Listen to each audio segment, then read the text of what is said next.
Greetings, dear ones. I'm Kryon of Magnetic Service. The message I give you now is a closing one. For those who have just discovered this particular channel, it is the last one of a 2-day episode in those lives in front of me, of the attendees who are part of that which is the Lemurian Teaching Wheel. Given in the shadow of the mountain, as we say, of Shasta. There's a magnificent energy available in this place. We'll get back to that in just a moment. This channel is not one of endurance. Shorter perhaps than most, but contains information that perhaps you will ponder for some time. I want to tell you something about the study that you have just done on one aspect of the wheel. And now I reveal something, and that is the attribute on the mirror spoke that is I am that I am is a bit incorrect. That was not the language of the teaching in Lemuria. The essence was the same. When I gave my partner that attribute of the wheel, that adult teaching of the mirror spoke, it was a wink that I wanted to give you to a civilization that would know that phrase, I am that I am. For that is the teaching in another aspect. But that's the one I wanted you to study for this time.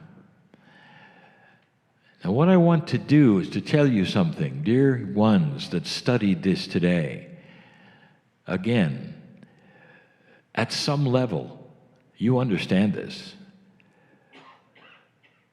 It was so interesting to hear so many ideas, and as they commingled into perhaps a consensus already of what it would mean and the magnificence. In the mirror spoke, it is the mirroring of God, of course. What if it was more? How can I explain this yet again? For I have given you channels where I have described I am that I am. And I'll do it again. To show you that the meaning is greater than the understanding of the human. Although you do understand the results, perhaps, and you do get the idea, perhaps, as you evolve, you'll start to gasp. Gasping in understanding. Oh, wow. That's what it means. And you're not there yet. In this mirror spoke, I want you to imagine something. For a moment, put away everything except this visualization, just for a moment. This won't take long. You stand in front of a mirror, and it's oval. And it's different. I am that I am is perhaps the most multidimensional phrase that I have ever tried to explain to you. Given in a multidimensional setting originally as the explanation of God itself, of the who of God, which doesn't really exist. I've told you so many times that at a very high consciousness, you can look down at a low one. And you can realize where you have been. As you climb the mountain and see that view which exists because you stand at the top, you look down at those who are coming up the stairs and all of those, the rocks, and You can look down on them and you know what's ahead because you just did it. They can look up at you but still have no idea what's ahead. They just see you. And in that, this mirror is similar. You start to look in the mirror and you see a semblance of yourself. You can see it's there, but you don't know how you got there. You don't really truly understand what it is you're seeing, but you know it's you. You are in a lower vibration at the moment and looking at a higher vibration you. It's not exactly the higher self. That's a little different. This reflection of you is universal. And for this story, it is your image, whatever that image is. Today, it might be the image of your corporeal self as you would see it in any mirror. Tomorrow, it would be the next corporeal self. Same reflection, same meaning, different incarnation. You'd want to reach, perhaps, at that mirror, and because it is almost fluid and moving, there's a tendency to want to even reach through it. But you can't, not yet. You're limited by that wall of belief and a linear countenance. That would mean that which is linear of who you are, the reality that you are. Even if you're beginning to break out of that reality and understand multidimensional things, it doesn't change your corporeal structure. It's still linear. It's still in 3D. Dear ones, there'll come a day when evolution starts to change that. And when that multidimensionality that we speak of actually becomes part of you, but it isn't yet. And so you look at that mirror. It's a little wiggly. The image is not clear, but you know it's you. When you move, it moves. And you put your hand up, and the hand goes up in the mirror. You realize it really is a reflection. But of what? Is it the multidimensional you? Is it the God of you? What is it? And then you realize that if you speak, it speaks with you. If you say hello, you hear a hello. At the same identical moment that you speak, it speaks.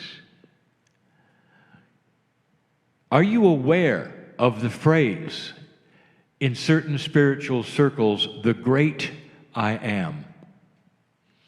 Look for it. The great I am is a phrase that means God the Creator. That is the I am energy.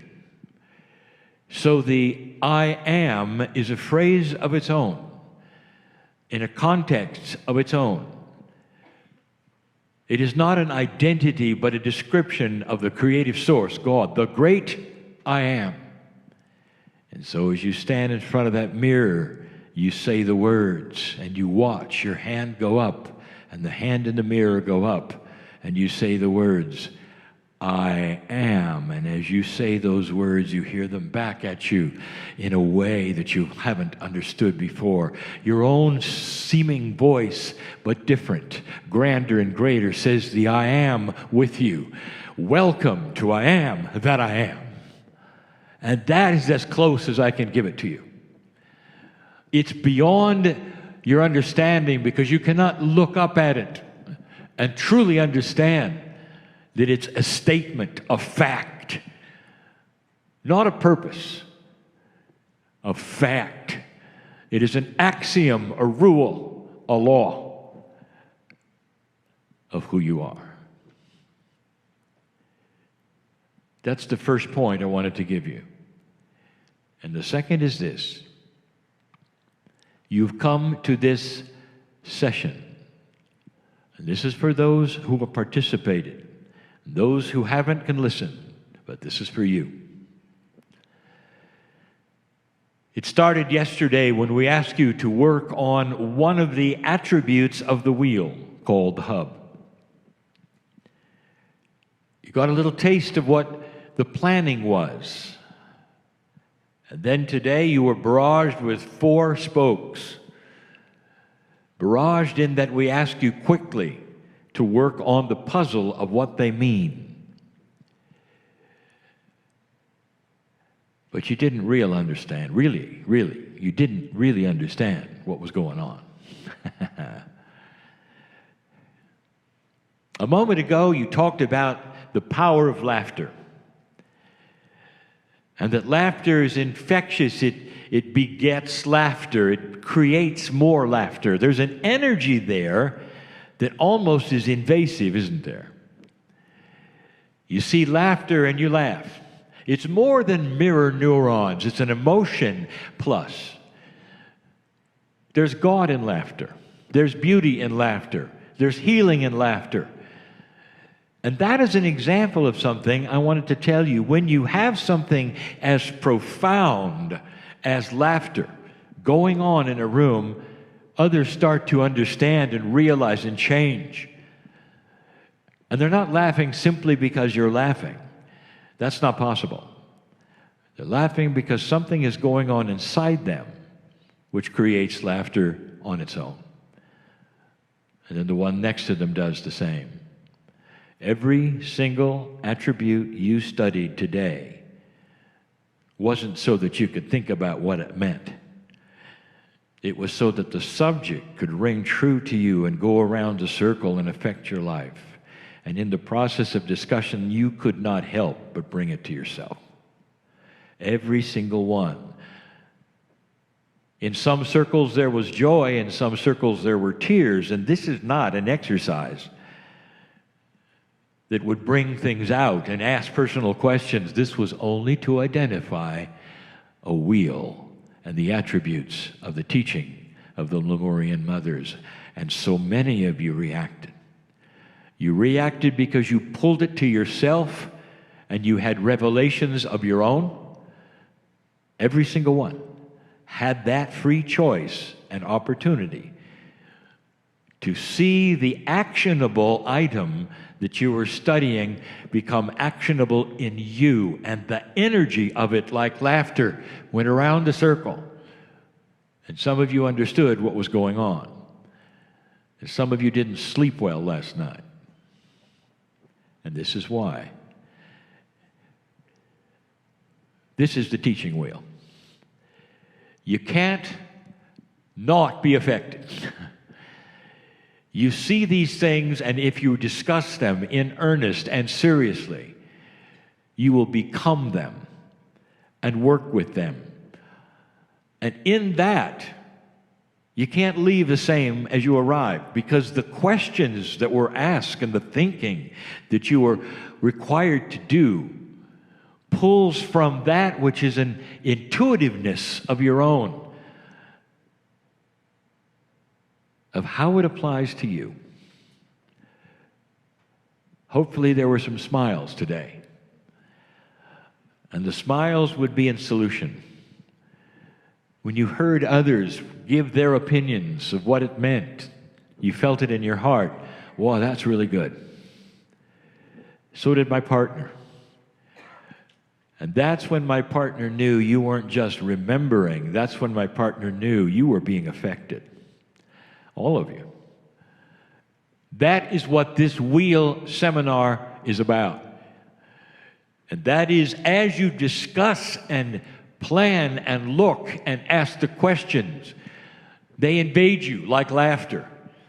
And ask the questions about yourself. And you start to understand a little more, and you remember a lot more. And past remembering is application. Once you start remembering, you apply them to yourself. And that's why you leave differently. I say that again and again. And you do. Especially in this specific energy. Star Mothers were here today. Some of you felt them. Energies you can't identify that are a little different than normal, that came to this room for you. It's almost like there was a remembrance where they stood and appreciated and loved the children that you are to them. Yet the eons of time, again I say, mean nothing. Nothing. Because time is not what you think. The now is here, and it was the now then. Therefore, it is the great now. And years mean nothing. When I first came to you 30 years ago, and the first writings that were ever given, I said, you're never alone.